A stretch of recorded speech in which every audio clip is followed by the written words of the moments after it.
अध्याय। श्री सूत जी बोले, हे श्रेष्ठ मुनियों, अब मैं आगे की कथा कहता हूँ। प्राचीन काल में उल्कामुख नाम का एक महान ज्ञानी राजा था। वह जितेंद्रिय और सत्यवक्ता था।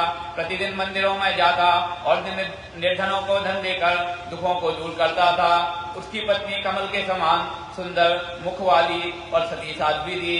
एक दिन भद्रशिला नदी के तट पर वे दोनों विधि विधान से श्री सत्यनारायण भगवान का व्रत कर रहे थे। उसी समय वहां व्यापार करने के लिए धन से संपन्न एक साधु वणिक आया।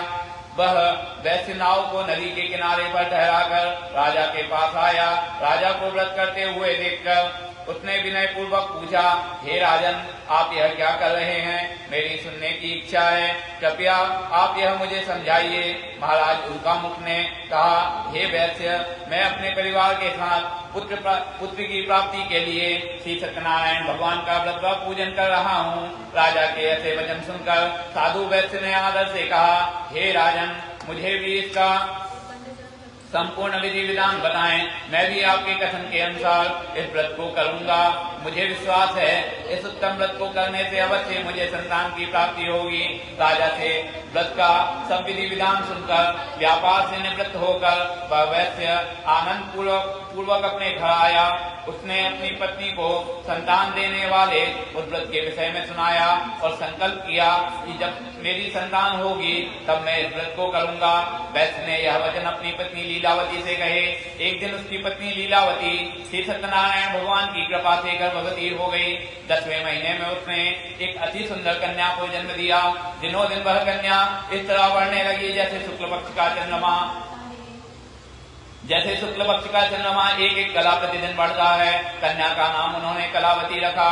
एक दिन लीलावती ने मधुर शब्दों में अपने पति को याद दिलाया कि याद दिलाया कि आपने जो भगवान का व्रत करने का संकल्प किया था, अब आप उसे पूर्ण कीजिए। वैश्य ने कहा, हे प्रिय, मैं कलावती के विवाह पर इस व्रत को करूंगा।